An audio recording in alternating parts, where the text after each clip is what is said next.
Mr. Speaker, as a result, the Bank of Ghana became policy insolvent by end of year 2023.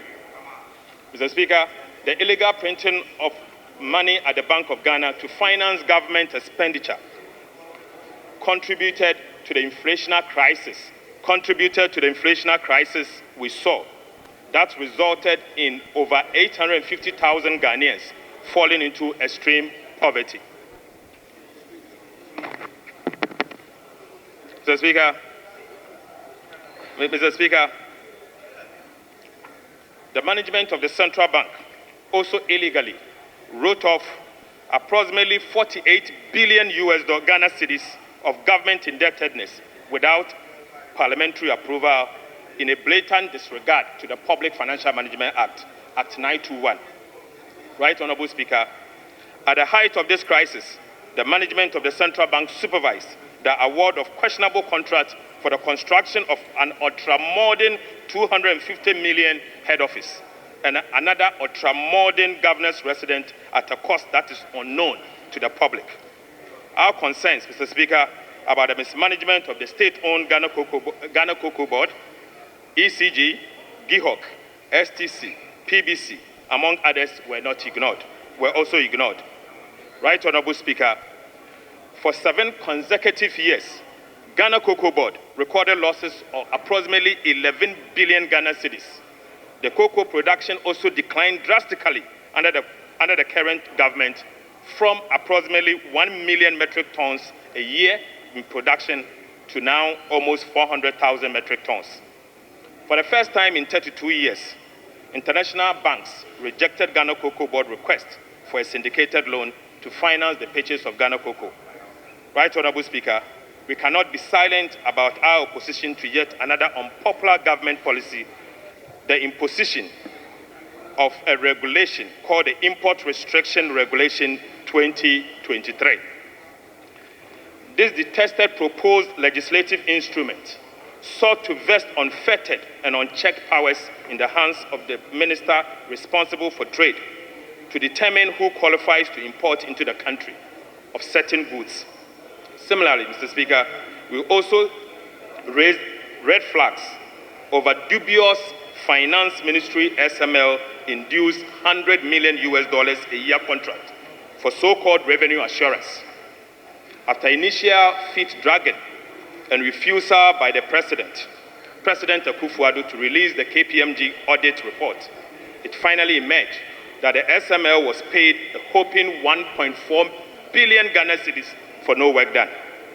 Right, Honorable Speaker, the Ghana Revenue Authority further failed to withhold taxes worth 13.38 billion million Ghana cedis from these payments.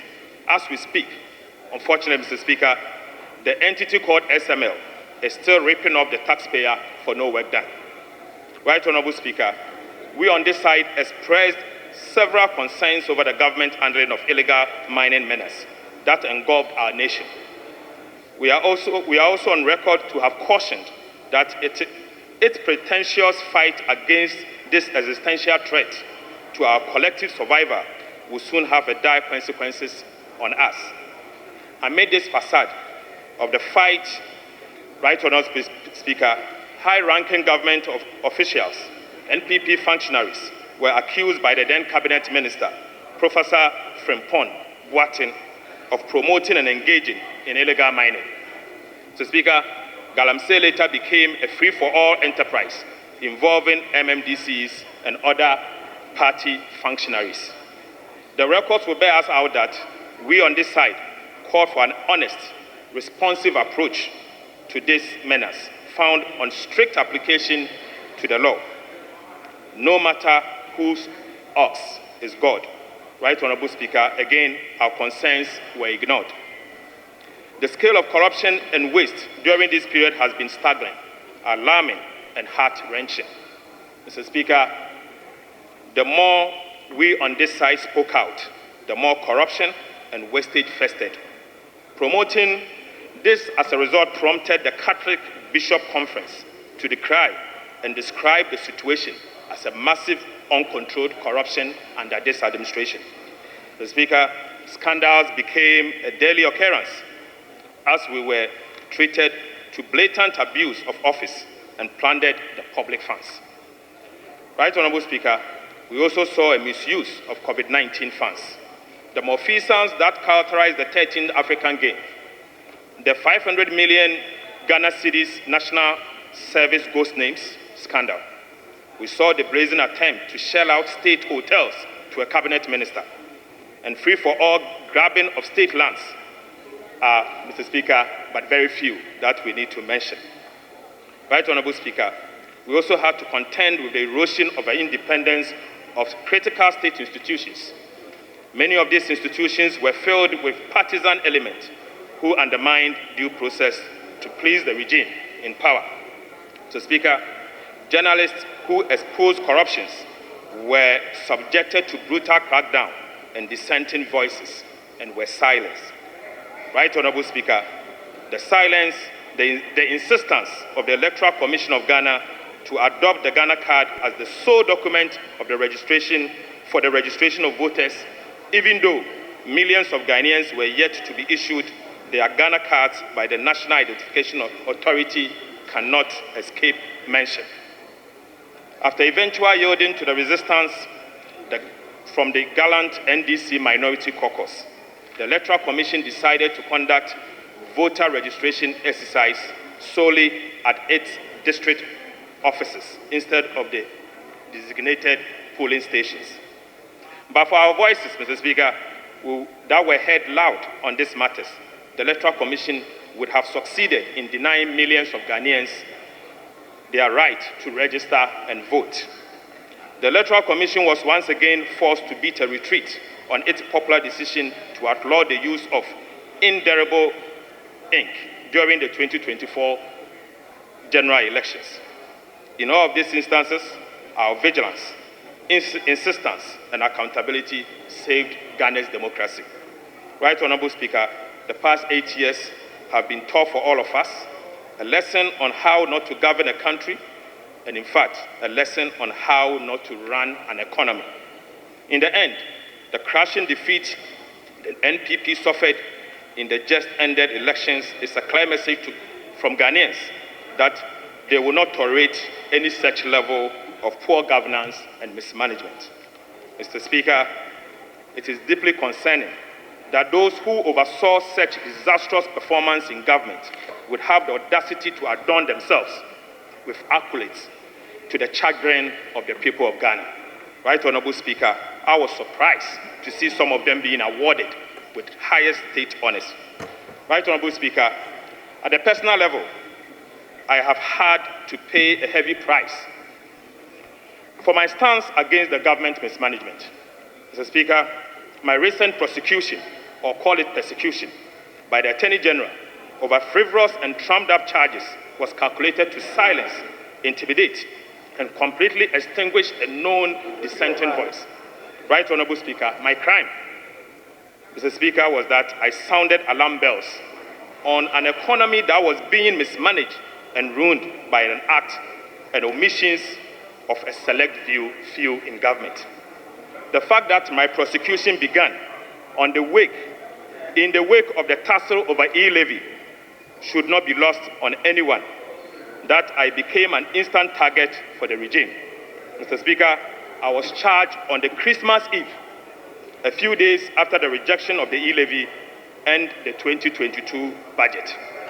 Right Honourable Speaker, from that point, the Attorney General and the Minister responsible for Justice, Godfred Yabu-Adame, in whom the prosecutorial powers of the state is vested, was determined to deploy all crude tactics, including the use of subterfuge, to achieve his ends of malicious prosecution just to satisfy the regime.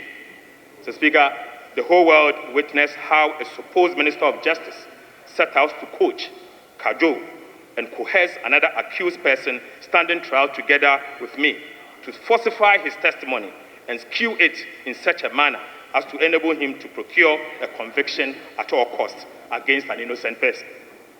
In the process, Mr. Speaker, Godfred Yabuadame, who is the principal legal officer of state, engaged in crimes such as witness tampering, conspiracy against accused person, fabrication of evidence to pervert the course of justice, and professional misconduct, contrary to the ethics of the very legal profession he heads. I believe this has been the story for many Ghanaians during this period. Right Honorable Speaker, never in the history of our nation have we witnessed this level of gross professional misconduct on the part of no less a person than the Attorney General and the Minister responsible for justice, who is the leader of the bar and bears a high responsibility to adhere to the rules of ethics of the legal profession. Mr. Speaker, I'm not against prosecution of wrongdoing. Whilst our democracy is founded on the rule of law and holding public officers accountable, I pray that never again should any of our citizens become a victim of this level of injustice and abuse of prosecutorial powers that I was subjected to. Right Honorable Speaker, despite the painful experience, I count it as part of the hazards of politics and service to the people of Ghana. So, Speaker, as the clock strikes midnight, a new chapter begins. To those returning to the 9th Parliament, I say congratulations. Colleagues who will not be part of the 9th Parliament, I urge you to walk with your heads high. Right Honorable Speaker, I beg to say that Ghana appreciates your service and your contributions. Be proud because you have worked for Mother Ghana. I look forward to the 9th Parliament, characterized by mutual cooperation, diligence, and hard work in pursuit of the aspiration of our people. At this juncture, Mr. Speaker, let me thank the gallant 137 members of the NDC caucus on behalf of the NDC leadership.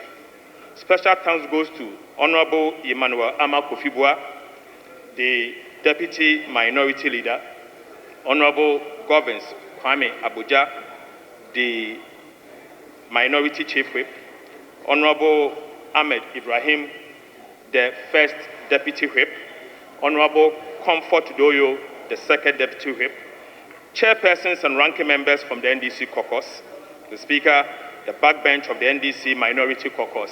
And let me also thank the Honorable Collins Dauda, the one who has contested every single election since 1992, for his hard work and dedication to democracy. Mr. Speaker, colleagues, aside our disagreement, there were moments of cooperation across the aisle. I want to use this opportunity to thank all members of the 8th Parliament. To the Parliamentary Service, thank you for your hard work. To the Parliamentary Press Corps, what could we have done without you? You have been an amazing group of people that we cannot stop but to thank you. Thank you once again. Fellow countrymen and women, thank you for enduring the worst government in Ghana's history. So, Speaker, I dare say that to fellow Ghanaians, don't be despaired. There is hope. God bless our homeland Ghana and make our nation great and strong. Right Honorable Speaker, I cannot end without mentioning the Honorable Cletus Avoka, the former leader of this House, who has been one person that I've always resorted to for advice. I thank you so much for your cooperation and hard work. Thank you very much, Mr. Speaker.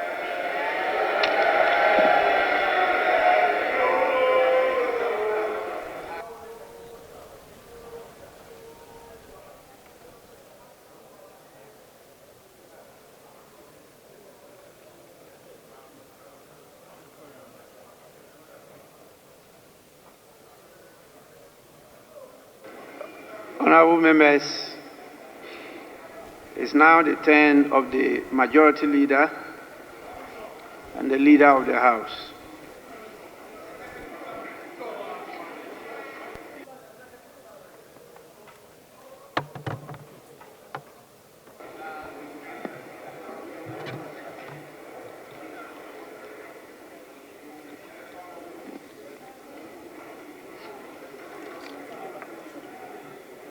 Right Honorable Speaker,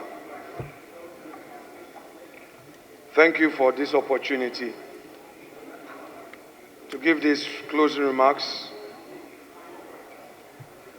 putting out my own views about this house as it comes to an end by midnight of today. It's a moment of emotion for me, having had the opportunity to lead the House a little over 9 months, and the fact that, Mr. Speaker, by tomorrow, I will be seated to the left of Mr. Speaker, leading the charge for and on behalf of the minority. Mr. Speaker, you rightly paraphrased your description of this 8th Parliament on various platforms and fora, and stated that it's been remarkable, characterized by unique milestones and challenges that have tested our democratic principles and governance.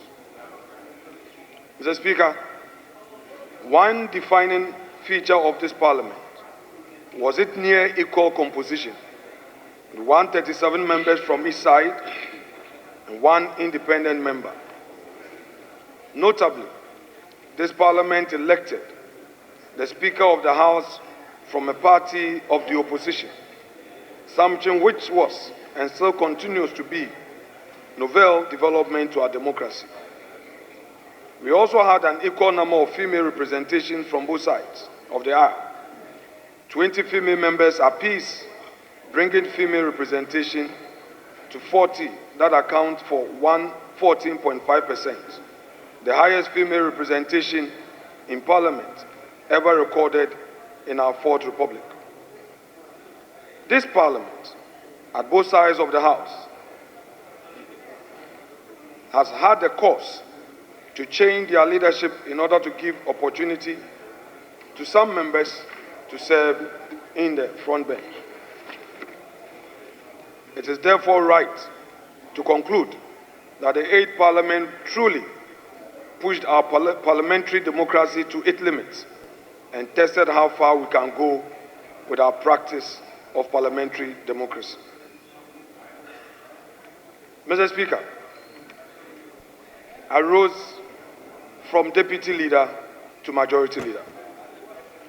In my days as a deputy leader in this House, I received a lot of good counsel, not only from our side, but from my friends opposite. I remember the quiet moments where they would call me to their office and engage me in spite of our disagreements in this House. Mr. Speaker, permit me to mention a few of them and thank them for the purpose of Hansard. Honorable Harun Idrisu, Honorable Rashid Pelpo, Honorable Cletus Avoka, my respected senior Adaba and brother, Honorable Ahiafo. Mr. Speaker, I also received good counsel from many of my own side. The first Deputy Speaker, Honorable Joe Osewusu, the second Deputy Speaker, was also very handy for us to discuss issues about governance in the chamber. But Mr. Speaker, not the least is the man I succeeded. For the purpose of Hansard once again, Mr. Speaker, this is a man who took it upon himself to get me to pay attention to parliamentary business. I always remember with nostalgia his first official travel with me all the way to Hanoi, Vietnam.